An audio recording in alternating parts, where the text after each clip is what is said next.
শুভ সকাল। সবাইকে আমন্ত্রণ জানাচ্ছি মেরিল মিল্ক সোমবার রাঙা সকাল অনুষ্ঠানে। সুন্দর সকাল, ভালো কাটুক দিন, সেই প্রত্যাশা রেখে শুরু করছি আমাদের আজকের রাঙা সকাল।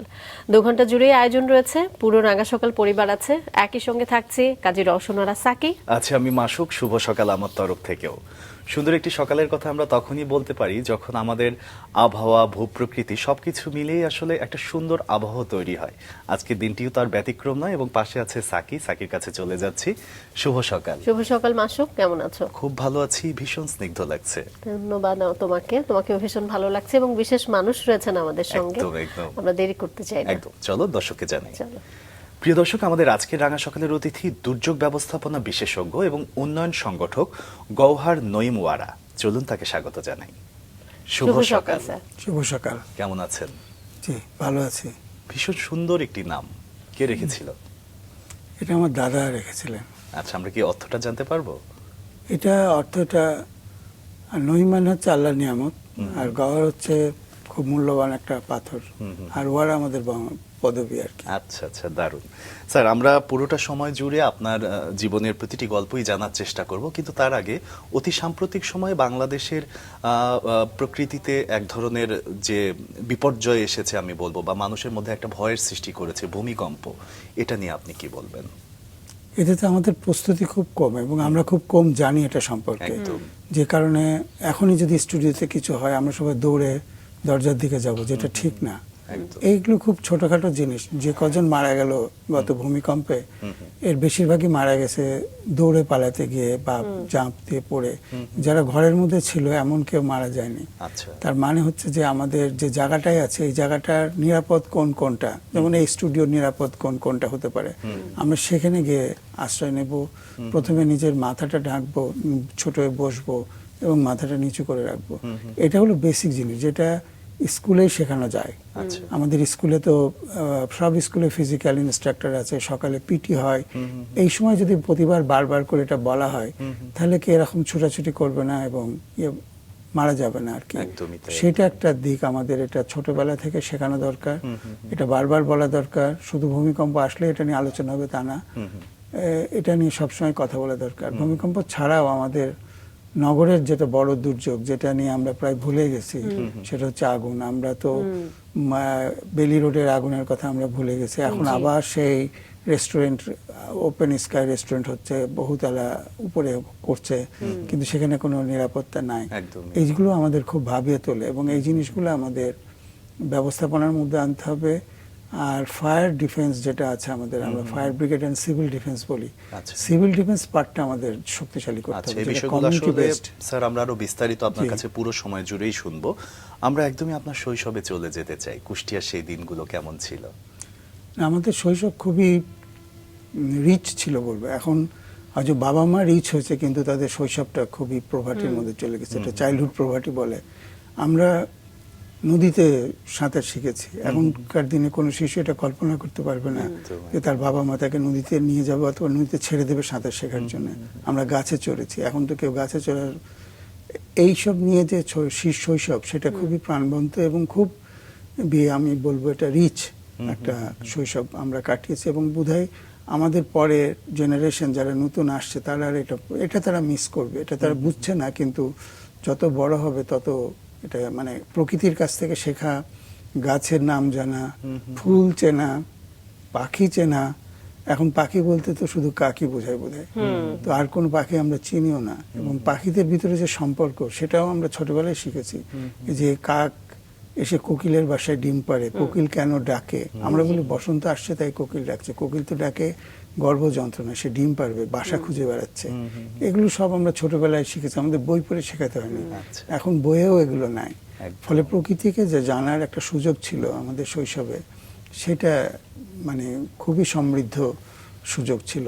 এবং সেটা আমরা সবটুকু যে উপভোগ করতে পেরেছি বা জানতে পেরেছি তা না, অনেক জানা বাকি ছিল, কিন্তু তারপরে যতটুকু জেনেছি সেটা দিয়ে এখন চলছে নির্দ্বিধায়। স্যার, একেবারেই এখনকার সময়ের চেয়ে বলাই যায় আসলে অনেক রিচ একটা সময়ের মধ্য দিয়ে আপনারা বড় হয়েছেন। স্যার, একটু যদি পরিবারটা নিয়েও জানতে চাই, একই সঙ্গে বাবা মা ভাই বোন সবকিছু মিলে পরিবারের আদর্শটা কেমন ছিল? আমাদের পরিবারটা, আমার বাবা যেহেতু বড় শহরে থাকতেন, আমরা মফস্বলে থাকতাম, ফলে আচ্ছা। পিতার সাথে একটা আমাদের ওইভাবে নৈকট্য গড়ে ওঠেনি শৈশবে। কিন্তু আমার পিতামহ, আমার দাদা ছিলেন আমাদের পরিবারের প্রধান হিসেবে, তাদের সাথে আমাদের খুব সম্পর্ক খুব ভালো ছিল, এবং এটা পুরোটাই শিক্ষণীয় একটা ব্যাপার ছিল। দাদা দাদি এই দুজনকে আমরা পেয়েছি, যেটা অনেকে এখন পায় না। এবং একটা এক্সটেন্ডেড পরিবার ছিল, জি। ফলে প্রত্যেকের সাথে প্রত্যেকের খুব ভালো সম্পর্ক, জানাশোনা এগুলো ছিল আর কি। তাছাড়াও পরিবার ছাড়াও প্রতিবেশী খুব উল্লেখযোগ্য একটা ভূমিকা পালন করেছে আমাদের শৈশবে। কারণ আগে মফস্বল শহরগুলোতে কোনো বাড়িতে দেয়াল থাকতো না, এক বাড়ি থেকে আরেক বাড়ি যাওয়া যেত, এবং থাকলেও সেটা অলঙ্ঘনীয় কোনো দেয়াল না। কিন্তু এখন তো প্রত্যেকটা পরিবার খুব বাঁধা ধরে, ফলে আমাদের পাড়ার বা আমাদের মহল্লার সবাই সবাইকে চিনত, এবং সেটাও একটা পরিবারের জন্য খুব জরুরি। ধরেন কোনোদিন সন্ধ্যা হয়ে গেছে, বাসায় ফিরছি, এটা বাবা মা জিজ্ঞাসা করা বা দাদা দাদের জিজ্ঞাসা করার আগে পাড়ার মুরব্বীরা জিজ্ঞেস হতো কোথায় গেছিলে, কেন দেরি হলো। এই যে একটা একাত্মবোধ বা একটা পরিবেশ নিয়ে বড় হওয়া। আফ্রিকায় একটা কথা আছে যে একটা শিশুকে বড় করতে পুরা গ্রাম লাগে। আসলে এই কথাটা ঠিক। প্রত্যেকে সবাইকে চিনে, সকলের প্রয়োজনে সহযোগিতা করে। এছাড়াও উৎসবটাও ভাগ করে, কারণ আমাদের পাড়ার ভিতরে অনেক 3-4টে ধর্মের মানুষ ছিল।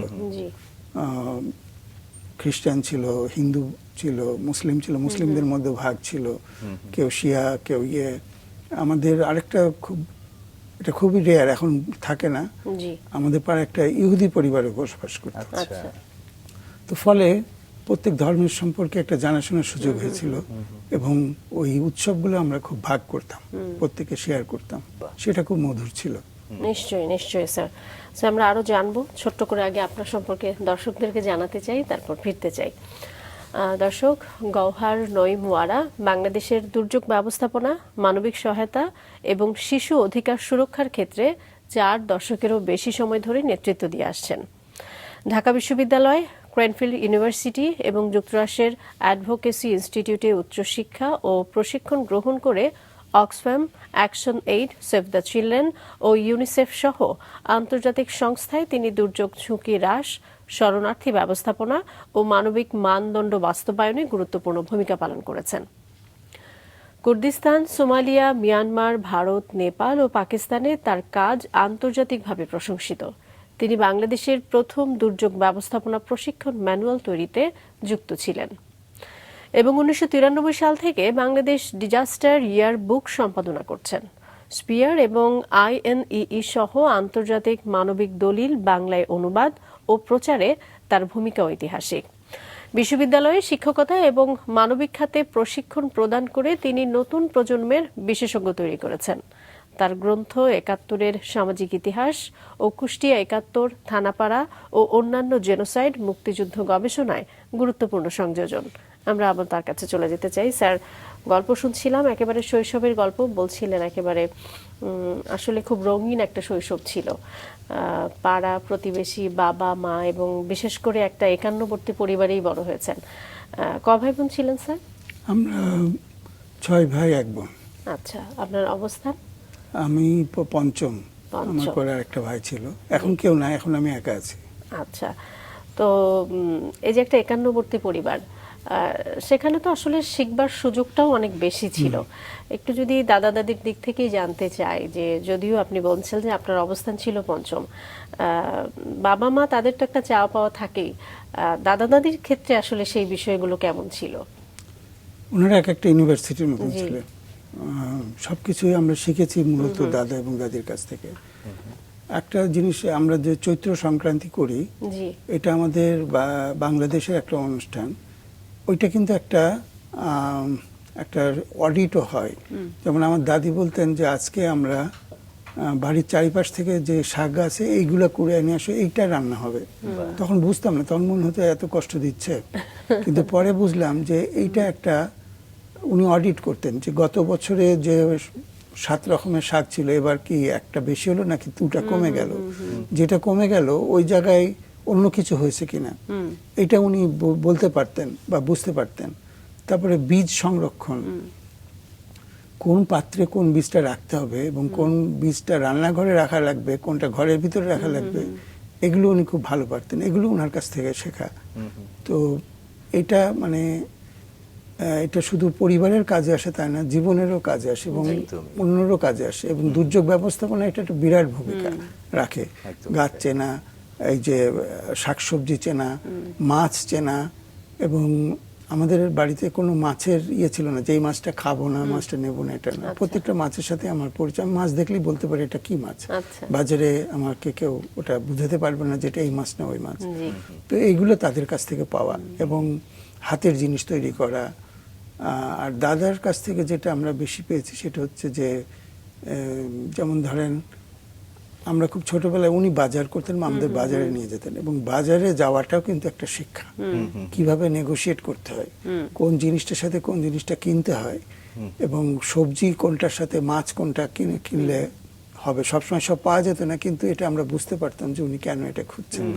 তো এইভাবে একটা নেগোসিয়েশন শেখা, পাড়ার মানুষের সাথে কিভাবে চলতে হবে এগুলো শেখা, এগুলো ওনার কাছ থেকে আমরা আনন্দে শিখে গেছেন। এটা আনন্দের সাথে শেখা, এবং অনেক ভুল হয়েছে আমাদের, এবং ভুলগুলো সংশোধন করে দেওয়ার কাজটাও ওনারাই করতেন। আচ্ছা আচ্ছা, বাবার কথায় যদি একটু আসি, আপনি বলছিলেন যে বাবা একটু বড় শহরে থাকতেন, আসতেন কতদিন পর? বাবা তো প্রথমে কলিকাতায় চাকরি করতেন, ওখান থেকে আসতে তো বছরে একবার বা দুইবার আসতেন। পরে যখন উনি ঢাকায় চলে আসলেন, আমরা তখনও কুষ্টিয়ায়, তখনও বছরে 3বার 4বার, এর বেশি। এই যে দীর্ঘ একটা সময়ের অপেক্ষা বাবার জন্য, বা বাবা আসবে, এত এত গল্প হবে, এত খাবার নিয়ে আসবে, সেই মজার স্মৃতিগুলো একটু শুনি। এটা চাইতে উনি আসছেন এটা শুনে আমরা সবাই পড়াশোনা ঠিক মতন করা, এগুলো তো উনি এসে জিজ্ঞাসা করবে, তো সেটার ব্যাপারে একটা ইয়ে ছিল আমাদের, চিন্তার মধ্যে ছিল সবকিছু পরিষ্কার রাখা, বাগানটা পরিষ্কার রাখা, ঘরদোর পরিষ্কার রাখা, গুছিয়ে রাখা। মানে একজন অতিথি আসতেছেন, তার জন্য যেটা করা দরকার সেইভাবে চলা, এটাকে খুব একটা খুব উচ্ছৃঙ্খল ছিলাম না, কিন্তু ওই শৃঙ্খলার মধ্যে আরো শৃঙ্খলার ভিতরে যাওয়া, এইটার চর্চা করা হয়েছে। তার মানে বন্ধুত্বটাকে একটু মায়ের সঙ্গেই ছিল বলা যায়। মায়ের সাথেই আমাদের সবচেয়ে বেশি সময় কেটেছে, এছাড়া দাদা দাদির সাথেও সময় কেটেছে অনেক বেশি। স্যার, পড়াশোনার কথাও যদি একটু জানতে চাই, পড়াশোনাটা তো শুরু হলো কুষ্টিয়াতে। হ্যাঁ, কুষ্টিয়াতে আমি পড়াশোনা করেছি, স্কুল এবং ইন্টারমিডিয়েট পর্যন্ত। তারপর আমি ঢাকায় আসি, ঢাকা ইউনিভার্সিটিতে ভর্তি হলাম। আমরা যদি আরেকটু কুষ্টিয়াতেই থাকি সাকি, দেখা যাচ্ছে যে প্রত্যেকটি এলাকারই একটু নিজস্ব ভাষা, নিজস্ব সংস্কৃতি, নিজস্ব কিছু রিচুয়াল, সবকিছুই থাকে। সবকিছু মিলিয়ে কুষ্টিয়াকে কিভাবে বিশ্লেষণ করবেন? কুষ্টিয়ার ভাষা তো প্রমিত বাংলা, এবং বাংলা আমাদের আলাদা করে শিখতে হয় না, এইটা একটা আলাদা করে পাওয়া। আর কুষ্টিয়া শহরের একটা বড় হলো একটা বড় নদীর পাশে শহরটা, ওই যে আমি বললাম আমরা নদীতে সাঁতার শিখেছি, এবং নদীর কাছ থেকে অনেক কিছু জানা যায়, এবং নদী এক একটা সিজনে নদীর এক এক রকম রূপ হয়। সেটা যদি এখন অনেকটা কমে গেছে ফারাক্কা বাঁধের কারণে, আমাদের পানি কম আসে, কিন্তু তারপরে এখনো নদীটা টিকে আছে, এবং নদীকে ঘিরেই একটা জীবন ব্যবস্থা গড়ে উঠেছিল। মাছ ধরা, মাছ ইয়ে করা ছাড়াও অনেক ব্যবসা বাণিজ্য হতো। ঢাকা থেকে এক সময় বড় বড় লঞ্চ যেত, এবং লঞ্চের মাধ্যমে অনেক ব্যবসা বাণিজ্য চলতো আর কি। তো সেইটা নদীপথে কুষ্টিয়ার সাথে অন্যান্য শহরের পাবনা এবং ঢাকা পর্যন্ত যেহেতু আসতো। তাছাড়া রেলপথও অনেক পুরানো রেলপথ। আমাদের বাংলাদেশের প্রথম রেলপথ যেটা মানে ব্রিটিশ আমলে, সেটা কুষ্টিয়া, প্রথমে জগতিতে আসে, তারপর এটা গোয়ালন্দ পর্যন্ত যায়, সেটা কুষ্টিয়ার উপর দিয়ে গেছে। তো রেল লাইনটাও একটা বড় জিনিস যেটা আমরা খুব এনজয় করেছি, এবং যোগাযোগ ব্যবস্থাটা অনেক ভালো ছিল এইসব কারণে। বিশেষ করে কলিকাতায় যাওয়া, ঢাকায় আসা, গোয়ালন্দে এসে তারপর স্টিমারে করে ঢাকায় আসা, নারায়ণগঞ্জে নামা, এগুলো খুবই মজার ছিল এক সময়, এবং সহজ ছিল। এখন আরো সহজ হয়েছে, এখন ব্রিজ হয়েছে, যমুনা ব্রিজ হয়েছে, পদ্মা ব্রিজ হয়েছে, এখন খুব দ্রুত আসা যায়। কিন্তু আগে দ্রুত আসা না গেলেও জিনিসটা খুব এনজয়ের ছিল, মানে উপভোগ্য ছিল বিভিন্নভাবে। ট্রেনে করে আসা, তারপরে স্টিমারে চড়া, এগুলো খুবই উপভোগের জিনিস ছিল। আর একটা কুষ্টিয়ার একটা বড় জিনিস ছিল খেলাধুলা। কুষ্টিয়া একসময় বাংলাদেশ ভলিবল চ্যাম্পিয়ন ছিল, ফুটবলে খুব নাম ছিল। তো এই চর্চাগুলো ছিল, প্রত্যেক পাড়ায় পাড়ায় মাঠ ছিল, সবাই খেলাধুলা করতো, সাংস্কৃতিক দিক থেকে একটা ইয়ে ছিল। ফরিদা পারভিন, আব্দুল জব্বার, এরা সবার কুষ্টিয়া, এবং জি। এরা প্রথমে কিন্তু পাড়ার ফাংশনে গান গেয়ে এদের শুরু হয়েছে, এবং খালিদ হোসেন, এরা সবাই ক্রমান্বয়ে নিজেদের উন্নতি করেছেন, কিন্তু ওখানকার সাংস্কৃতিক চর্চা থেকেই তাদের এই জিনিসটা এসেছে। এটা এখনো আছে, কিন্তু আগের মতন অতটা নাই। কারণ প্রথম কথা হচ্ছে এখন পাড়ায় পাড়ায় মাঠগুলো নাই, সব ভরে গেছে। বাড়ি হচ্ছে এবং খেলার জায়গাগুলো খুব সংকুচিত হয়ে যাচ্ছে। এইসব নানান কারণে এটা একটু চাপের মধ্যে আছে, কিন্তু তারপরেও খেলাধুলা মনে হয় আগের চেয়ে একটু উন্নত হয়েছে, বিশেষ করে ক্রিকেটে এখন অনেক ভালো করছে। আচ্ছা, স্যার, যেহেতু- আপনিও নিশ্চয়ই খেলাধুলা করতেন ছোটবেলায়। আমার খেলাধুলা মূলত ব্যাডমিন্টন, আচ্ছা, তাই আমি বেশি খেলতাম। এছাড়া অন্যান্য খেলাধুলায় ক্রিকেট, বল, আমার এরকম কোনো না, খেলা? ওসব খেলায় আমার খুব পারদর্শিতা ছিল না। আচ্ছা, সাঁতার পারতাম এবং ব্যাডমিন্টন, এই দুটোই আমি খেলতাম। এমনি আপনি কেমন ছিলেন স্যার, যদি একটু জানতে চাই? যে হয় না, মানে এক একটা শিশুর বৈশিষ্ট্য ছোটবেলায় এক এক রকম পরিলক্ষিত হয়। আপনি কি একটু মানে ঘর পছন্দ করতেন, এরকম কিছু? দাদা দাদির সঙ্গ, মা আছে? লাইব্রেরিতে যাওয়া, লাইব্রেরির বই পড়া। আমার দাদা লাইব্রেরির সদস্য ছিলেন এবং ওনার পক্ষ থেকে আমি গিয়ে বইটা নিয়ে আসতাম আর কি। আচ্ছা, তো এইটা আনতে গিয়ে লাইব্রেরির সাথে আমার খুব পরিচয় হয়ে যায় আর কি। এবং উনি যে বইটা পড়া হতো, ওই বইয়ের একদম কোনায় একটা সাইন করে রাখতেন যে বইটা ওনার পড়া হয়েছে। তো একসময় খুঁজে পাওয়া খুব কঠিন ছিল, ওনার সাইন নেই এমন বই আছে নাকি। আচ্ছা, তো এইটা একটা খুবই ইয়ে ছিল। তারপর আমরা যে স্কুলটাতে পড়েছি প্রথমে, সেটাও খুব ভালো স্কুল ছিল। তখন আমাদের শিক্ষকরা ছিলেন, এবং ওই সময় পিস কোর বলে আমেরিকার কিছু লোকজন আসতো যারা স্কুলে শিক্ষকতা করতেন, তাদের থেকে আচ্ছা। আমরা দুজনকে পেয়েছিলাম। তারা আসছিল পিস কোরের অংশ হিসেবে এবং আমাদের স্কুলে শিক্ষকতা করতেন। তো সেখানে একটা পরিবেশ গড়ে উঠেছিল যে নাটক করা, আচ্ছা। তারপরে রচনা প্রতিযোগিতা করা, কবিতা আবৃত্তি করা, এগুলো কিন্তু আমরা খুব প্রাইমারি স্কুল থেকে একটা চর্চার মধ্যে এসছে। দারুণ। এবং আমাদের সাথে প্রায় সবাই এই ব্যাপারে ইয়ে ছিল, স্কাউটিং করা, আমার তখন কাপ বলতো ছোটবেলায়, তারপরে বয় স্কাউটিং। কিন্তু মেনলি এই সাংস্কৃতিক চর্চা, নাটক করা। আমরা প্রাইমারি স্কুলে ইংলিশে নাটক করেছি। বাহ, কুষ্টিয়ার সেই সোনালী দিনগুলো ছেড়ে একটা সময় চলে আসতে হলো ঢাকায়, সেটা আসলে নিজের ক্যারিয়ারের কারণে, পড়াশোনার কারণে। তো আমরা যদিও তুলনা করতে চাই না, তারপরেও সেই সময়টা খুব সম্ভবত 74 সালের দিকে, ওই সময়টায় ঢাকায় হুট করে আসা এবং একটা শখ তো ছিলই যে একদম প্রকৃতি থেকে একটু যান্ত্রিক শহরে আসা, কেমন লেগেছিল? না, ঢাকা তো অনেক বড় শহর, তারপরে বিশ্ববিদ্যালয়ে অনেক মানুষ এবং অনেক জেলা থেকে সবাই এসছে। জি। ঢাকারও অনেকে ছিল এবং আমরা আসছি মফস্বল থেকে, তাদের একটা সীমাবদ্ধতা ছিল। এটা বিস্ময়ের জায়গা ছিল জি। যে, আর তখন 74-এ যারা ওই সময় হলে থেকেছে তারা দেখেছে যে প্রভার্টিটা কি জিনিস। কারণ ওই সময় একটা দুর্ভিক্ষ হয়েছিল এবং হলে আমাদের খাবার রুটি দেয়া হতো, ভাত, একবেলা ভাত ছিল, দুপুরবেলা, রাত্রে। আবার যারা মফস্বল থেকে এসে তারা সকলে মোটামুটি 3 বেলা ভাত খেয়ে অভ্যস্ত। তাদের জন্য রুটি খাওয়া, এবং যখন বাড়িতে রুটি বানায় একরকম, আর যখন গণহারে রুটি বানায় সেটা আরেক রকম, ওটা খাওয়া আরো কঠিন। তো সেই একটা ইয়ের মধ্যে ছিল, কষ্টের মধ্যে সবাই ছিলাম, আমরা সবাই ছিলাম। কিন্তু ওটাও একটা শিক্ষা, একটা দেশে যে দুর্ভিক্ষ হতে পারে, কষ্ট হতে পারে, এবং সেই কষ্টের ভিতরে থাকা। তারপরেও আমরা ওই সময় ভাগ্যবান ছিলাম, ওই সময় তো অনেক মানুষ খেতেই পেত না। ঢাকা শহরে মানুষ এসে শুধু ফ্যান চেত, মানে ভাত বা রুটি বা চাল চাওয়ার মতন সাহস হতো না। যদি ফ্যানটুকু পাওয়া যায়, সেখানে আমরা রুটি খেয়েছি, একবেলা হয়তো ভাতও খেয়েছি। কিন্তু সেটাও একটা, তখন আমরা খুব প্রিভিলেজ ছিলাম যে আমরা তো খাবার পাচ্ছি। হয়তো খাবারটা দুর্গন্ধযুক্ত, কিন্তু অনেক মানুষ খাবারও পাচ্ছে না। তো সেটা কাটতে কাটতেই তো আমাদের আরো সময় গেল।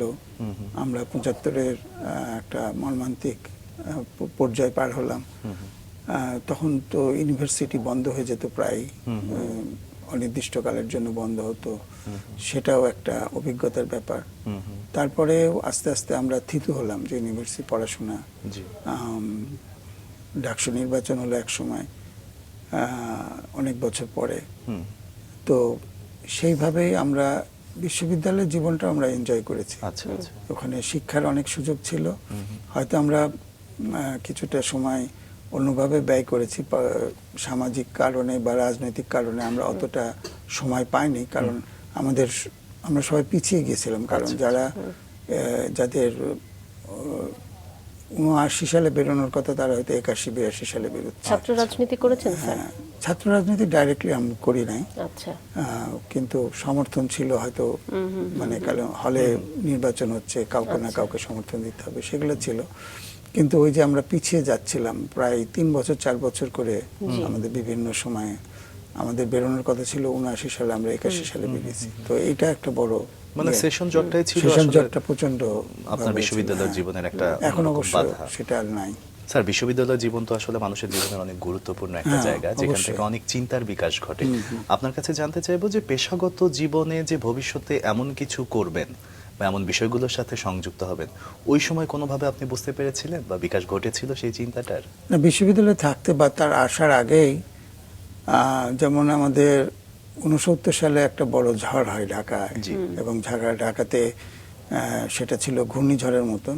আমাদের ড্যামরা এলাকায় অনেক মানুষ মারা যায়, এবং সেটাই আমাদের প্রথম হয়তো করা, যে সংগ্রহ করা এবং ত্রাণ তৎপরতায় অংশগ্রহণ করা। কত সালের কথা বললেন? এটা ৬৯ সালে, তখন ক্লাস 9-এ পড়ি। আচ্ছা, ৬৯। তো এটা তখন মার্শাল ল হয়ে গেছে দেশে, ইয়াহিয়া খান এসে গেছে ক্ষমতায়, এবং তখন কিন্তু এই পাবলিকলি সংগ্রহ করা এবং বিতরণ করাটা বেশ ছিল, রেস্ট্রিক্টেড ছিল। তারপরেও আমরা এগুলো করলাম, এবং পরে ওখানকার মার্শাল অ্যাডমিনিস্ট্রেটর ছিল, তার কাছে আমরা দিলাম, এবং ঢাকাতেও আমরা একটা দল আসলাম কাজ করার জন্য। সেটা হয়েছে তারপরে আমাদের ৭০ সালে যে ঘূর্ণিঝড় হলো ভোলায় যে অনেক মানুষ মারা গেল, সেখানে আমরা যেতে পেরেছিলাম। আচ্ছা। এবং সেখানে আমরা চর ফ্যাশনে এবং ভোলার আরো ২-১টা চরে আমরা মনপুরায়, বিশেষ করে মনপুরায় গিয়ে দেখা হলো আমাদের ফাদার টিমের সাথে। ফাদার টিম তখন এই নটরডেম কলেজের প্রিন্সিপাল, এবং উনি ছাত্রদের নিয়ে, এবং উনি নিজেও অনেক লোক নিয়ে, উনাকে দেখে মনে হলো যে দেশে এত কিছু করার আছে, এবং সবকিছু ছেড়ে দিয়ে মানুষের কাছে চলে আসা, সেটা একটা বড় আমাদের অনুপ্রেরণার উৎস ছিল, ফাদার টিমের সেই উৎসাহ। পরে ফাদার টিমের সাথে আমরা বন্যার পরবর্তীতে ৯১-৯২ সালে, যখন ৮৮ সালে ঢাকায় বন্যা হলো, তখন আমরা তাকে নিয়ে আবার মানিকগঞ্জে যেতে পেরেছি। আমাদের সম্পর্কটা কন্টিনিউ করেছে তারপর থেকে বিভিন্নভাবে, বিশেষ করে দুর্যোগের সময়। তো সেটা একটা বড় জিনিস ছিল, যে মানুষের পাশে দাঁড়ানো, এবং এটাকে একটা বিজ্ঞানসম্মত পর্যায়ে নিয়ে যাওয়া, যে মানুষের প্রয়োজনটা কি এটা বোঝা, মানুষের কাছে গেলে বোঝা যায়। তারপর আমরা তো ঢাকা থেকে যারা যায়, তারা খুবই সনাতন পদ্ধতিতে জিনিসপত্র নিয়ে যায়, চাল ডাল, পুরনো কাপড় চাপড়, এগুলা। কিন্তু এগুলো কি মানুষের আসলে দরকার আছে নাকি? এটা আমরা রিলিফ অপারেশন করতে গিয়ে বুঝলাম যে মানুষের নিড এবং আমাদের যে প্রস্তুতি, দুটোর মধ্যে অনেক তফাৎ আছে। এটাও ফাদার টিমের কাছ থেকে শেখা। ফাদার টিম বলতে, আগে যাও, আগে দেখো ওদের সাথে কি করতে হবে, তারপরে তুমি জিনিস নিয়ে যাবা। বাংলাদেশ ইনস্টিটিউট অফ ম্যানেজমেন্ট এবং উচ্চ প্রশিক্ষণ, এই দুটো বিষয়ে বিদেশেও আপনি করেছেন। তো বিদেশে এই যে প্রশিক্ষণগুলো নিলেন, এটা কি আপনার চিন্তাকে আরেকটু বিকশিত করেছিল? না, আমাদের সুযোগ দিয়েছিল, কারণ বিদেশে পড়াশোনা করতে গেলে, বিশেষ করে এই ধরনের কোর্সে গেলে অনেক দেশের লোকজন আসে। তো ইনস্টিটিউটের কাছ থেকে শেখার চাইতে সাথীদের কাছ থেকে শেখাটা অনেক গুরুত্বপূর্ণ, এবং এটা অনেক বেশি কাজে দেয়। কারণ প্রত্যেকেই অভিজ্ঞতা নিয়ে আসছে, তারা তাদের নিজেদের অভিজ্ঞতাগুলো ব্যাখ্যা করে। আর ইনস্টিটিউট যেটা শেখায় সেটা থিওরি শেখায়, এবং থিওরি ভালো, থিওরিতে থাকলে হয়তো আমি আমার চিন্তাটাকে আরো বিস্তার করতে পারি, কিন্তু আসল জিনিস তো শিখে মানুষের কাছ থেকে। আমরা যত কিছু শিখেছি বা শেখার চেষ্টা করেছি, এখানে যেমন আমরা একটা বই লিখেছি, গত 50 বছরে দুর্যোগ ব্যবস্থাপনায় বাংলাদেশের অর্জন। এটা তো মানুষের কাছ থেকে শেখা, এবং বেশিরভাগ জিনিসই কিন্তু মানুষ আমাদেরকে শিখিয়েছে, যে কিভাবে তার ঘরটা বাঁধতে হবে, কিভাবে উঁচু করতে হবে। তো এই জিনিসগুলো আসলে যত আমরা মানুষের কাছে যাব, তত আমরা শিখবো। বইয়ের প্রসঙ্গে যেহেতু আমরা চলেই আসলাম, আমরা একটু দর্শকদেরও দেখাতে চাই স্বাধীনতার 50 বছর দুর্যোগ ব্যবস্থাপনায় বাংলাদেশের অর্জন। কি কি পাবো আমরা এই বইতে? শিক্ষা, বা এডুকেশন, সেটা তো আছেই, তার চেয়ে বড় কথা হচ্ছে প্র্যাকটিক্যালি যেটা আসলে আপনার জীবনে ঘটেছে। আমি বলবো সেই 69-70 থেকে, জি।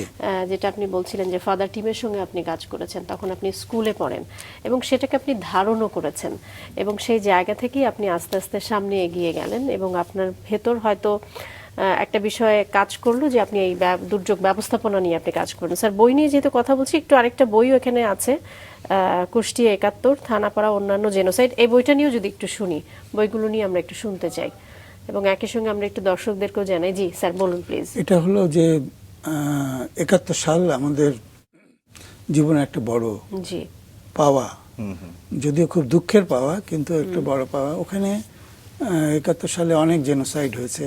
জি আমরা সবগুলো দলিলবদ্ধ করতে পারি না, এমনকি কত মানুষকে মারা হয়েছে এদের নামগুলো আমাদের কাছে নাই ওইভাবে। তো আমরা একটা কাজ শুরু করেছিলাম, যেটা থানাপাড়ায় এক রাতে অনেকগুলো মানুষকে মারা হয়েছিল, নদীর ধারে নিয়ে গিয়ে তাদেরকে গুলি করে মারা হয়। তো আমরা ওটা দিয়ে শুরু করেছিলাম এবং আমরা চেষ্টা করেছিলাম যাদেরকে ওইভাবে হত্যা করা হয়েছে তারা কারা, তাদের কিভাবে কোন পরিস্থিতিতে হলো, সেই জিনিসগুলো আমরা এনেছি। এবং এটা শুধু থানাপাড়া কেন্দ্রিক স্যার? থানাপাড়া কেন্দ্রিক আচ্ছা। এবং এর আশেপাশেরও আছে, কিন্তু মূলত থানাপাড়ায় যে গণহত্যাগুলো হয়েছিল, যেটা শুরু হয়েছিল এপ্রিল মাসে, এপ্রিলের 14 তারিখে এবং শেষ পর্যন্ত চলেছিল, এবং জুলাই মাসে একটা বড় গণহত্যা হয়, একটা পরিবারের সকলকে একসাথে মেরে ফেলা হয়, সেটাও আগস্ট মাসে। তো সেই জিনিসগুলো আমরা এই বইটার মধ্যে স্যার আরো একটা বই আমাদের হাতে আছে, 71-এর সামাজিক ইতিহাস।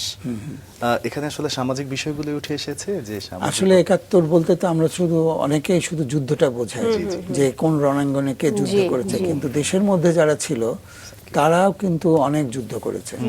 এবং প্রতিদিন সকালে উঠলে আমার মনে হতো আমি তো একটা দিন পেয়ে গেলাম, বেঁচে গেছি, আমি যে আগামীকাল ঘুম থেকে উঠতে পারবো, বাঁচতে পারবো আমি তো জানি না।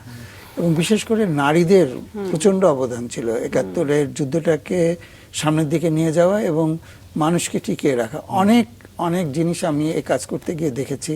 এটা আমরা যেভাবে শুরু করেছিলাম, যে প্রত্যেকের কাছে আমরা আহ্বান জানিয়েছিলাম আপনাদের অভিজ্ঞতাগুলো পাঠান, অভিজ্ঞতাগুলো আসলো যখন, তখন এগুলো আবার আমরা চেক করার চেষ্টা করেছিলাম। আমরা গিয়েছি অনেক জায়গায়, আবার কথা বলেছি, দেখা যাচ্ছে একই পরিবার থেকে 2 জন পাঠিয়েছে এবং 2 জনের মধ্যে অনেক গড়মিল আছে।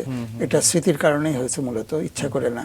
তো সেইগুলো আমরা আবার চেক করেছি, চেক করে এখানে আনার চেষ্টা করেছি। কিন্তু একটা জিনিস আমার কাছে খুবই মনে হলো, যে নারীরা কতটা ক্রিয়েটিভ হতে পারে, সৃজনশীল হতে পারে। কারণ তখন বাজার বসতো না, ফসল উঠছে না, কেউ কিন্তু সকলকে খাওয়াতে হবে, এবং কোন কোন জায়গায় আছে মুক্তিযোদ্ধাদের জন্য কিছু খাবার পাঠাতে হবে। এই কাজগুলো মূলত নারীরাই করেছে, কিন্তু আমরা সেই খবর জানি না। এদেশে মুক্তিযুদ্ধে নারীদের অবদান সবচেয়ে বেশি।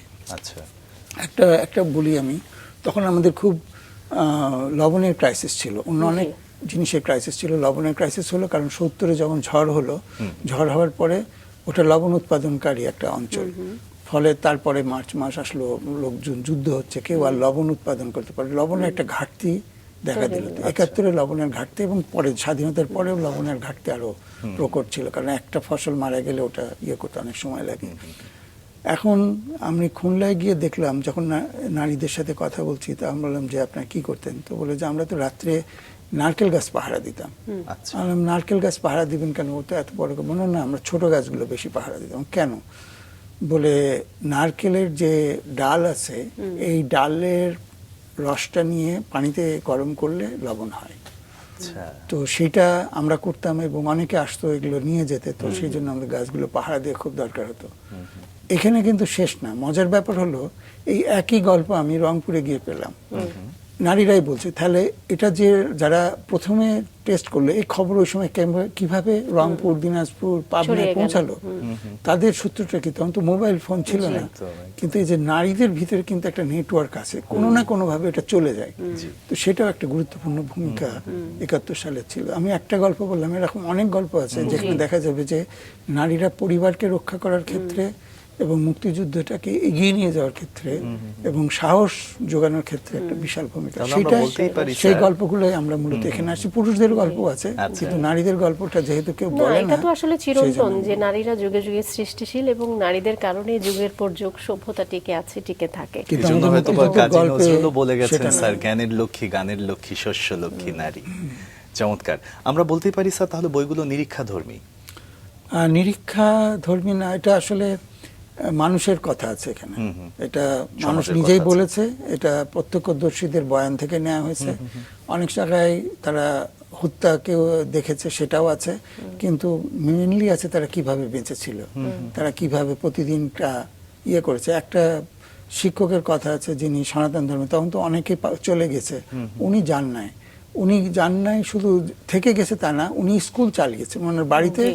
শিশুদের নিয়ে উনি সারাদিন থাকতেন এবং শিশুদের ওই সময়কে শিশুদেরকে আটকে রাখা এবং তাদেরকে একটা শিক্ষার খেলাধুলার ভিতর দিয়ে শিক্ষা করা, এটা হলো বাগেরহাটের গল্প।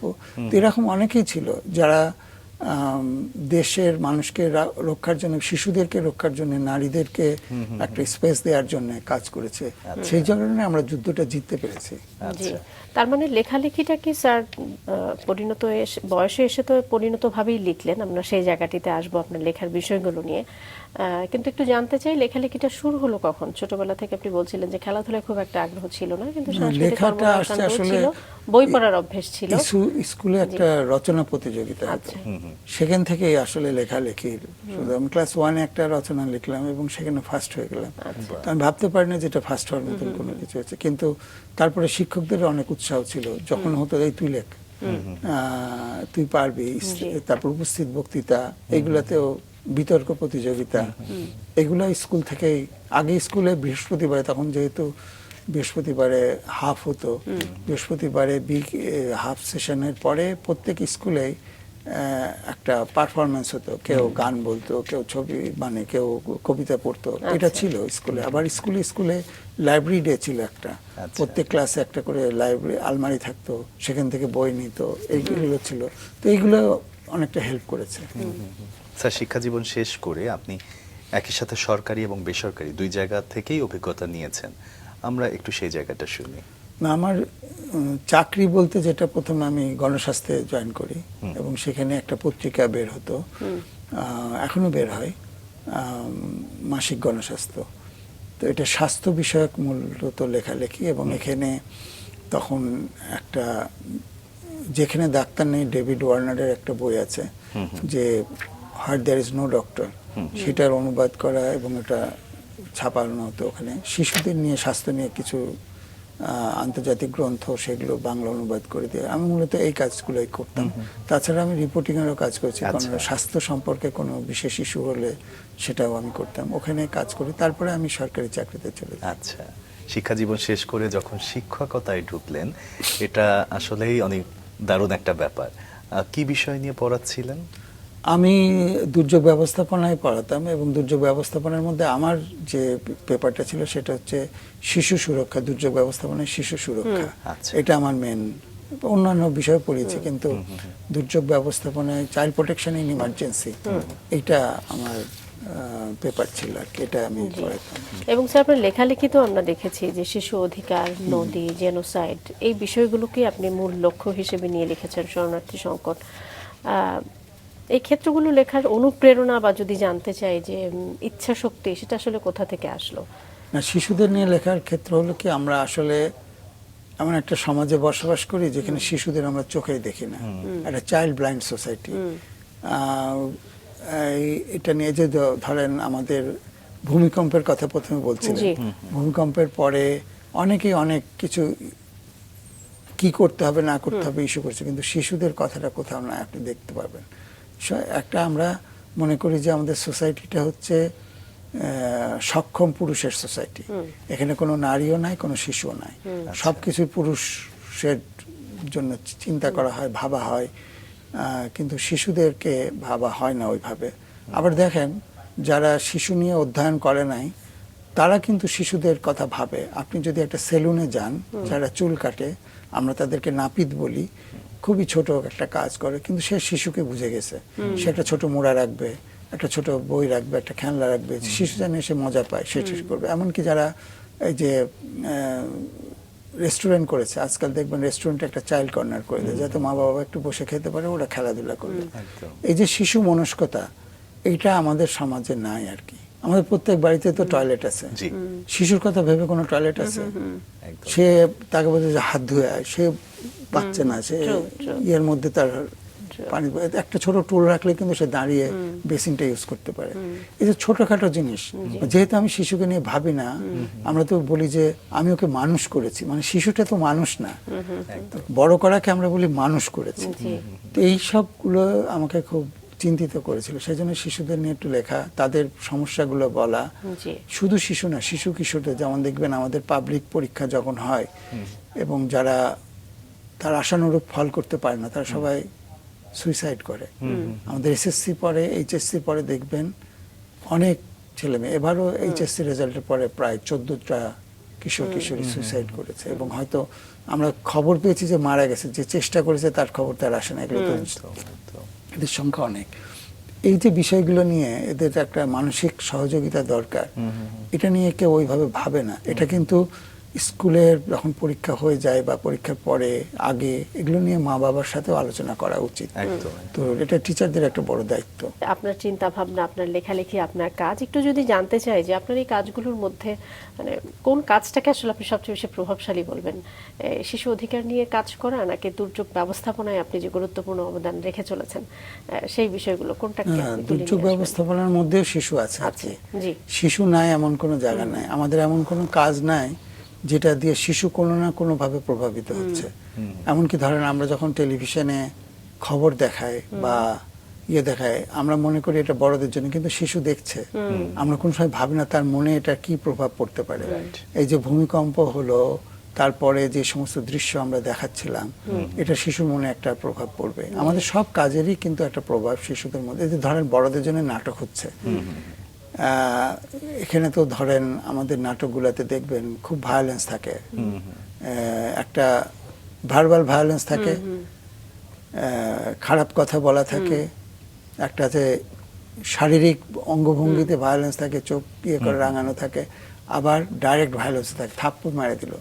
কোনো নাটক মনে করতে পারবেন যেখানে স্বামী স্ত্রীকে বা স্ত্রী স্বামীকে থাপ্পড় মারছে না, এটা থাকে এবং এগুলো থাকবে। এটা তো শিশু দেখছে কিন্তু, এবং শিশু মনে করছে যে এটা করা যায়। True. অতএব শিশু কিন্তু আমাদের সব জায়গায়, আমরা বড়দের জন্য কিছু করলে আমাকে ভাবতে হবে শিশুর জন্য এটা কি আছে। আমরা যখন দুর্যোগ নিয়ে কথা বলছি জি। তখনও বারবার আসছে মোস্ট ভালনারেবল গ্রুপ হচ্ছে কিন্তু শিশু। এবং শিশু যেহেতু 18 বছর থেকে আমরা শিশু ধরি, 18 বছরের নিচ থেকে সবাইকে শিশু ধরি, আপনি যদি টিনেজটা কাউন্ট করেন তাহলে কিন্তু তাদের সংখ্যা হচ্ছে প্রায় 50-এর মতন, আমাদের জনসংখ্যার প্রায় অর্ধেক, তার বেশি হবে। তো এদেরকে বাদ দিয়ে তো কোনো দুর্যোগ ব্যবস্থাপনা হইতেই পারে না। একদম। তো সেই কারণে আমি যে কোনো কাজ করতে গেলে আমি শিশুকে যেন দেখতে পাই কাজটার মধ্যে। যে আমি হয়তো একটা কৃষি বিষয়ক ইয়ে নিলে, যেমন আলুর যে সমস্যা হচ্ছে, কৃষক দাম পাচ্ছে না, এটার একটা প্রভাব শিশুর উপর পড়ছে। তো সেই জিনিসটা হলো মানে আলাদা করে কিছু করা যাবে না, শিশুরা আমাদের সব সময় আছে, সব জায়গাতে, সব তাদেরকে ভেবেই সব কাজ করা। স্যার, বারবার এই দুর্যোগ ব্যবস্থাপনা একটি বিষয় উঠে আসছে, সেটা হচ্ছে ভূমিকম্প। আপনি শুরুতেই বলছিলেন যে ভূমিকম্পের সময় আসলে কি করা উচিত, নিরাপদ স্থানে নিজেদেরকে সেফ করে টিকে থাকার একটা ব্যবস্থা করা, দৌড়াদৌড়ি না করে। এটার আগে কি দর্শকদের জন্য এবং আমরা নিজেরাও জানতে চাই ছোট্ট করে যে এই কথাটি আসলে আমরা কেন বলছি? বিষয়টা কি এমন যে ভূমিকম্পের সঙ্গে সঙ্গে আসলে দৌড়াদৌড়িটা কেন করা হয়, যে এখনই সব ভেঙে পড়ছে এটা ভেবে? তো তার মানে কি আসলে ভূমিকম্প যখন শুরু হচ্ছে বা যতক্ষণ স্থায়িত্বকাল হচ্ছে এটার সঙ্গে সঙ্গে একটা কনস্ট্রাকশন ভেঙে পড়বে বা একটা বিল্ডিং ভেঙে পড়বে, বিষয়টা এমন নয়। মানে কেন আমরা বাসার ভিতরেই নিরাপদ জায়গায় নিজেদেরকে রাখতে বলছি? কারণ আপনি তো এবারের অভিজ্ঞতা থেকে দেখেছেন যে যে কজন মারা গেছে তারা ছুটাছুটির কারণে বা লাফিয়ে পড়ার কারণে মারা গেছে। মহাসিন হল থেকে যে আহত হলো বা ছাত্রাবাস থেকে পড়ে গিয়ে যাদের হাত পা ভাঙলো, ওরা কিন্তু ঘরের মধ্যে থাকলে এটা হতো না। এটা তো প্রমাণিত। অতএব এটাই নিরাপদ। যে কিন্তু তার আগে যেটা করতে হবে, যেটা আমি শুরুতে বলছিলাম, আমরা যেখানে আছি, ধরেন এই স্টুডিওতে আছি, এই স্টুডিওতে একটা নিরাপদ জায়গা আছে যেটা আমরা হয়তো জানি না, বা ওটাকে মার্ক করা যে ওখানে গিয়ে সবাই দাঁড়াবা বা বসে পড়বা বা ইয়ে করবা, এটা প্র্যাকটিসের মধ্যে আনতে হবে। কিন্তু আমাদের ছুটে পালানো এটা আমাদের একটা কালচারের মধ্যে আছে, কিন্তু আমরা খুব পলায়নপর একটা সমাজে বসবাস করি। না, এটাই আমি জানতে চাচ্ছিলাম স্যার, যে আমরা যারা ছুটে বেড়াই আমাদের ভিতরে এটাই কাজ করে যে এখনই বুঝি ভেঙে আমার উপর বা আমাদের উপর পড়লো, এজন্য আমরা ছুটে গিয়ে নিচে গিয়ে কোথাও আশ্রয়ের চিন্তা ভাবনা করি। এটা মানে তার মানে কি আসলে সঙ্গে সঙ্গেই ভেঙে পড়বে এরকম কোনো না, বিষয় আসলে একটা হলো না? যে ভেঙে পড়ার ভয় চাচ্ছি, আর একটা হলো যে আমি সবসময় মনে করি এই পরিস্থিতি থেকে আমাকে পালাইতে হবে, তাই না? একটা পরিবারের ইয়েতে ধরেন ক্রাইসিস হলে বা যে কোনো কিছু হলে আমি কিভাবে ওখান থেকে যান ছুটে যাব, সেটা আমার ভিতরে কাজ করে। পলায়ন পর মনোবৃত্তি একটা কাজ করে, ফেস করার মতো নিয়ে থাকে না। তো সেইটা আসলে আমাদের শিশুকাল থেকে শেখানো দরকার। স্যার, এই জায়গাতে আমার মাথায়ও একটা প্রশ্ন চলে আসলো সাকির কথা রেশ ধরেই। দেখা যাচ্ছে যে 1-2 তলায় আমরা যারা আছি তারা যেমন যদি খুব সিদ্ধান্তটা তাড়াতাড়ি নেই, নিচে দৌড়ে পালানোটা খুব সহজ হয় বা একটা সম্ভাবনা থাকে পালানোর। কিন্তু যারা আমরা 4-5 তলার উপরে আছি তাদের জন্য আসলে নিচে যাওয়াটা সহজ হবে নাকি ছাদে গিয়ে কোনো রকম না না, শেল্টার কোথাও নেওয়া যেতে পালাবেন না, পারে? আপনি যেখানে আছেন সেখানে থাকবেন। আচ্ছা। ওইখানে আপনার নিরাপদ কোনটা নিশ্চিত করে ওইখানে গিয়ে আপনি এইভাবে নিজেকে রক্ষা করবেন, যে আচ্ছা।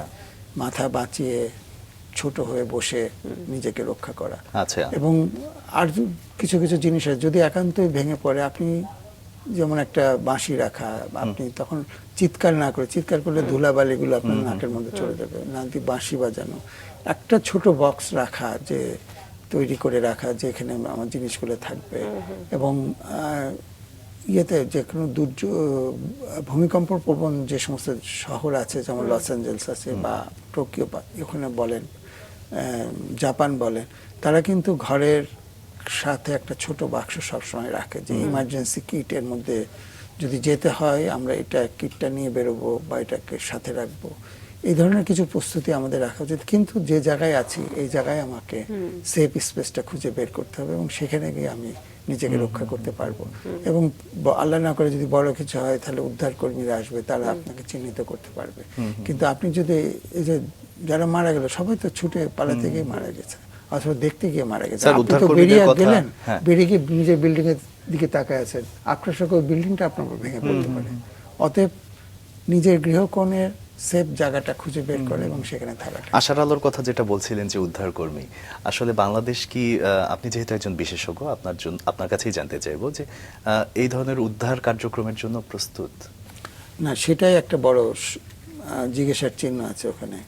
সেই জন্য আমি শুরুতে বলছিলাম যে আমাদের আছে, পথ আছে, কিন্তু ওইগুলো আমরা ব্যবহার করছি না। যেমন আমাদের ফায়ার ব্রিগেডের যে সিভিল ডিফেন্সটা হচ্ছে কি, কমিউনিটির ভিতরে ওয়ার্ড ভিত্তিক, একই ওয়ার্ডকে 2টা ভাগও করতে পারে, বড় ওয়ার্ড হলে ওয়ার্ডেন বলে, সেখানে একটা কমিটি করে তাদেরকে কিছু প্রশিক্ষণ দেয় এবং বিশেষ করে যুব সমাজকে নিয়ে আসা। কারণ আমাদের খুব নাম করা একটা প্রতিষ্ঠান হলো সাইক্লোন প্রিপেয়ারনেস প্রোগ্রাম, যে চর এলাকায় মানে উপকূল এলাকায় এরা কাজ করে, খুব ভালো কাজ করে। কিন্তু এখন গিয়ে দেখবেন এদের গড় বয়স 55+ হয়ে গেছে। মানে ওই যে শুরুতে যারা ছিল, নতুন ব্লাড আর আসে না। এখানে আমাদের কাজ করতে হবে, তরুণদেরকে নিয়ে কাজ করতে। আমি একটা ছোট উদাহরণ দিই, এটা হলো মিরপুরের উদাহরণ। মিরপুরে আগে সাধারণত ফায়ার ব্রিগেডের কেউ পোস্টিং নিতে চাইতো না, ওখানে প্রায় আগুন লাগে। এই ঝুটের ইয়েতে, গার্মেন্টসে এখানে আগুন লাগে, এবং যখন ওরা আগুন নিভাইতে যায় যেতে সময় লাগবে, আগুনটা থেমে থাকে না। তখন মানুষ ইট পাটকেল মারে, তুলে এত দেরি করে আসছিস কেন, এগুলো। পরে একটা প্রতিষ্ঠান তারা শুরু করলে এই কাজটা করা, যে কমিউনিটিতে কিছু কিছু ভলেন্টিয়ার তৈরি করা, যাদের কাছে এদের ফোন নম্বর থাকবে, এরা কোনো কিছু দেখলে তাদেরকে জানাবে, আগুনের সম্ভাব্য আগুনের জায়গাগুলো তারা পরীক্ষা করবে, ইয়ে করবে। এখন ওখানে যেতে সবাই চায়, কারণ ওইটা এত সুন্দর কাজ করেছে যে তারা গেলে রাস্তা পরিষ্কার করে দেয়, ক্রাউড ম্যানেজমেন্ট করে। আমাদের যে কোনো দুর্যোগের সবচেয়ে বড় সমস্যা হচ্ছে ক্রাউড ম্যানেজমেন্ট। যার কোনো কাজ নেই সেও গিয়ে দাঁড়ায় আছে, সেই কিন্তু ওই ভলেন্টিয়ারগুলো ক্রাউড ম্যানেজ করছে, তারা সকলকে সরিয়ে দিচ্ছে, ফায়ার ব্রিগেডের গাড়ি যাতে ঢুকতে পারে, তারা ওয়াটার পয়েন্টগুলো আগে থেকে চিহ্নিত করে রেখেছে। তো এই কাজগুলো আমরা করতে পারি আমাদের যদি সিভিল ডিফেন্স সেক্টরটা, ফায়ার ব্রিগেডের সবচাইতে দুর্বল জায়গা হচ্ছে সিভিল ডিফেন্স। ওটা নিয়ে ওখানে ওরা সবাই ফায়ার ফাইটিং এর জন্য জিনিস কেনা, স্টোরে রাখা, এগুলোতে খুব ভালো পছন্দ করে। কিন্তু এই সিভিল ডিফেন্সে তো খুব বেশি পয়সা লাগবে না, কিন্তু কমিউনিটিকে ইনভলভ করাটা খুব জরুরি। তাহলে কিন্তু আমাদের, যেটাকে আমরা অনেক সময় আপদ ভাবি যে আমাদের এত জনসংখ্যা, এটা আমাদের সম্পদে পরিণত হতে পারে। একটা ওয়ার্ডের যদি 20 জন ছেলে মেয়ে তরুণ বয়সীরা যদি জানে কিভাবে উদ্ধার কাজ চালাতে হবে, বেসিক জিনিসপত্র, আমাদের রানা প্লাজায় তো সাধারণ মানুষকে উদ্ধার কাজ চালিয়েছে, তাই না? মানুষ নিজে থেকে গিয়েছে, শুধু তাদের যদি একটু শেখানো যেত আগে থেকে যে কিভাবে কাজটা করতে হবে, তারা আরো ভালোভাবে করতে পারতো। অনেক উদ্ধারকর্মী মারাও গিয়েছে, জি। তাদের জীবনটা রক্ষা পেতে পারতো। কিন্তু এই জায়গাটা আমাদের কাজ করতে হবে। আমাদের স্কাউটিং দিয়ে শুরু করে অনেকভাবে এটা করা যায়, কিন্তু এটা করতে হবে। দারুণ, চমৎকার স্যার। স্যার, আপনার দীর্ঘ ক্যারিয়ারে আপনি দেশ বিদেশের বিভিন্ন জায়গায় কাজ করার অভিজ্ঞতা আপনার রয়েছে এবং বিভিন্ন আন্তর্জাতিক সংস্থার সঙ্গে আপনি কাজ করেছেন, ইউনিসেফ, সেভ দ্য চিলড্রেন। সেখানে কাজের অভিজ্ঞতা এবং যদি জানতে চাই যে সবচেয়ে বেশি গুরুত্বপূর্ণ কোন জায়গাটিকে আপনি বলবেন? না, গুরুত্বপূর্ণ সবগুলাই। প্রথম যখন আমি ওটাকে উত্তর ইরাক বলে কুর্দিস্তানে গেলাম, জি। আমার কাছে খুব ভয় ছিল যে ওখানে শিশুদের নিয়ে কাজ করব, আমি ওদের ভাষা জানি না, ওরা আমার ভাষা জানে না, কিভাবে কাজ করব। তো মজার ব্যাপার হলো শিশুদের জন্য কোনো ভাষা জানা লাগে না, এটা এত সহজে কমিউনিকেট করা যায় এবং তাদের কথা বোঝা যায়। জি। এটা আমি এখানে একটা জিনিস আমি বলে, একটা গল্পের মতনই শোনাবে। ওখানে যখন আমরা কাজ করছিলাম, ওখানে খুব পানির, কয়েক বছর ধরে বৃষ্টি হয় না, জি। পানির খুব ক্রাইসিস দেখা দিল। তো আমরা ঠিক করলাম ওই গ্রামে কুয়াগুলো আমরা পুনর্খনন করব এবং ওখানে দিব। আমি যে প্রতিষ্ঠানে কাজ করতাম তারা ট্র্যাকিং করতো, ট্রাকে করে পানি নিয়ে আসতো, শিশুদের মানে ওদের দিত। তো সবাই ভাবলো যে আমরা যদি কুয়াগুলো খুঁজে পাই তাহলে তো হয়তো আমরা ওখান থেকে পানি নিব, যাক একটা বিশ্বাসের জায়গা ছিল।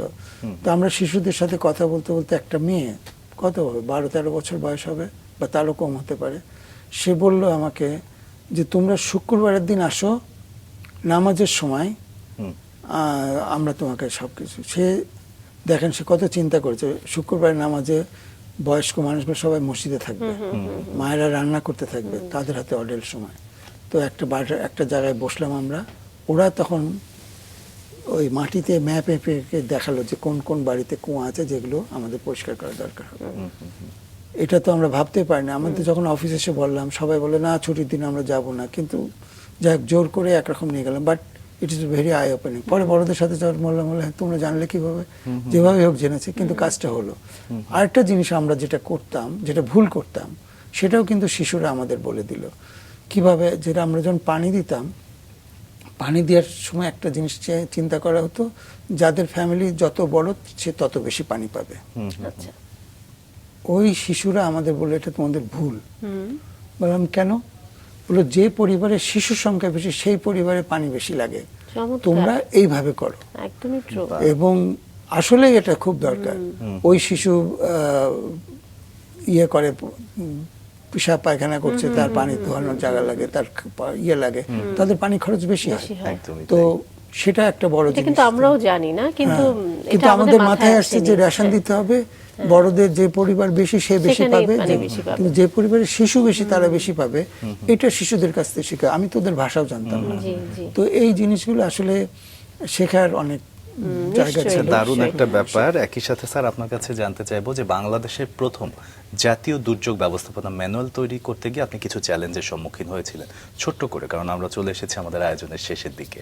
চ্যালেঞ্জটা ছিল কি, আমরা তো প্রথমে একটা চেষ্টা হলো যে আমরা বাইরের যেগুলো আছে এগুলো অনুবাদ করব, ওগুলো দিয়ে চালাবো, কিন্তু সেটা আমাদের কাজে হচ্ছিল। পরে আমরা ফিল্ড টেস্টে যখন গেলাম, দেখলাম যে মানুষ আরো বিভিন্নভাবে তাদের ধর্মের দিক থেকে আছে, কিছু আছে কালচারালি জিনিস আছে যেগুলো তারা করে, সেই জিনিসগুলোকে ইনকর্পোরেট করা দরকার। আচ্ছা। যেমন আমাদের যে শুরুতে নারীদের কথা বলছিলাম, এরা কিন্তু দুর্যোগ ব্যবস্থাপনার হিরো।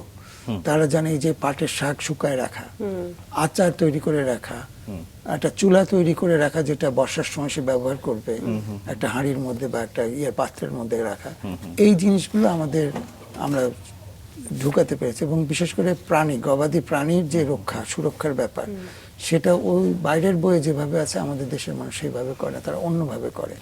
তো মাছকে রক্ষা করা, গবাদি প্রাণীকে রক্ষা করা, শিশুদের রক্ষা করা এবং ওভারঅল দুর্যোগ ব্যবস্থাপনার ক্ষেত্রে আমাদের যে ইন্ডিজিনিয়াস নলেজ আছে সেটা ব্যবহার করা, এটা আমরা করতে পেরেছি শেষ পর্যন্ত। এটা ফিল্ড টেস্টে গিয়ে তখন আমরা এটা বুঝতে পেরেছিলাম এটা করতে হবে। তখন আমাদের আলটিমেটলি একটা নিজস্ব দুর্যোগ ব্যবস্থাপনা ম্যানুয়াল তৈরি হয়েছে।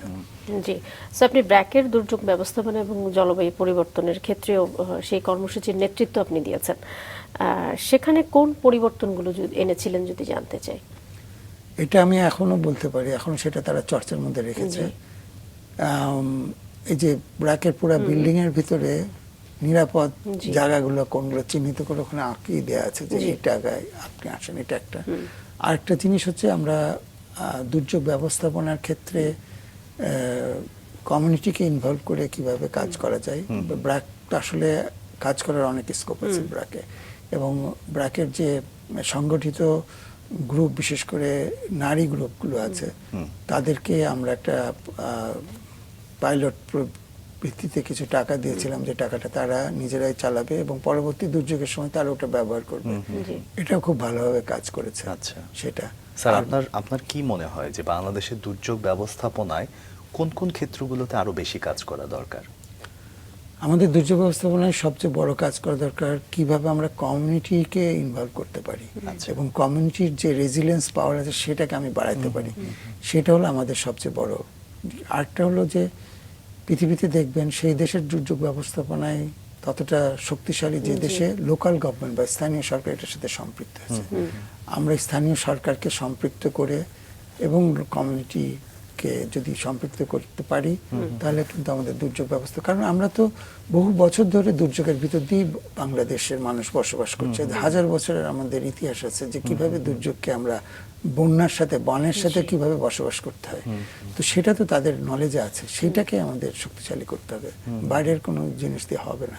আচ্ছা, আপনি ডিজাস্টার ফর্ম বা যেটাকে আমরা দুর্যোগ নিবারণ বলে থাকি, সেই নেটওয়ার্কও তো আপনি প্রতিষ্ঠা করেছেন। এটার পেছনের প্রধান লক্ষ্যটা যদি জানতে চাই, যে কোন বিষয়টি আসলে কাজ করেছে? আমরা চেষ্টা করছিলাম যাতে যারা দুর্যোগ ব্যবস্থাপনা নিয়ে বাংলাদেশে কাজ করে তাদের একটা শক্তিশালী নেটওয়ার্ক গড়ে তোলা, এবং অনেকে কাজ করতে গিয়ে তাদের অভিজ্ঞতা হচ্ছে, সেই অভিজ্ঞতাটা যেন আমরা সবার কাছে দিতে পারি। আরেকটা জায়গা হলো যে প্রশিক্ষণ, দুর্যোগের কমিউনিটিকে কিভাবে ইনভলভ করতে হবে, এবং দুর্যোগের অনেক টেকনিক্যালিটি আছে। এমনকি আমি যদি খাবারের প্যাকেট করি তার ভিতরে টেকনিক্যালিটি আছে। যেমন আমরা অনেক সময় করি কি, যে চাল এবং আলু একসাথে প্যাকেট করে দিয়ে দিলাম, এটা যদি 2 দিন থাকে আলু পচে যাবে, চালটা নষ্ট হয়ে যাবে। এই জিনিসগুলো মানুষের কাছে জানানো, যারা নতুন আসছে, বিশ্ববিদ্যালয় থেকে পাশ করে আসছে, বিশ্ববিদ্যালয়ে যদি এখনো দুর্যোগ ব্যবস্থাপনা পড়া হয়, কিন্তু অন্যান্য ডিসিপ্লিন থেকেও আসছে, তো সেই জিনিসগুলো জানানো। যেমন আমাদের আর্ট কলেজের আমার সবচেয়ে বড় উল্লেখযোগ্য অভিজ্ঞতা হচ্ছে আর্ট কলেজের ছেলে মেয়েদেরকে ইনভলভ করা। একবার দেখি সুনামি ইয়ের পরে, সিডরের পরে তারা চাল ডাল, আমি এগুলো নিয়ে দরকার নেই, তোমরা বসো, ছবি আঁকো শিশুদের সাথে। শিশুদের সাথে ছবি এঁকে যে তাদের একটা বড় রিলিফ দেওয়া যায়, এটা কারোর জানা ছিল না। তো এই জিনিসগুলোকে আরো বেশি বেগবান করা, সেই জন্য দুর্যোগ ফোরামটা আমরা করেছিলাম, এবং বছরে একটা করে রিপোর্ট তৈরি করা, যে বছরে কোথায় দুর্যোগ হলো, কি শিখলাম, সেটাও একটা বড় কাজ। কিন্তু প্রশিক্ষণ দেয়া এবং আন্তর্জাতিক যে সমস্ত স্ট্যান্ডার্ড তৈরি হচ্ছে সেগুলো সম্পর্কে মানুষকে জানানো, ছাত্রছাত্রীদের জানানো, যারা উন্নয়ন কর্মী আছে তাদেরকে জানানো, এটার লক্ষ্যে। সর্বোপরি কি স্যার আমরা এভাবে বলতে পারি যে আসলে দুর্যোগ ব্যবস্থাপনায় মানে জনগণকে জনশক্তিতে সবার আগে আসলে অবশ্যই জনগণকে শক্তি ভাবতে হবে। জি স্যার, অনেক ভালো লাগলো আজকে আপনার সঙ্গে গল্প করে। অনেক ধন্যবাদ জানাতে চাই, আপনি আপনার মূল্যবান সময় থেকে আমাদেরকে সময় দিয়েছেন।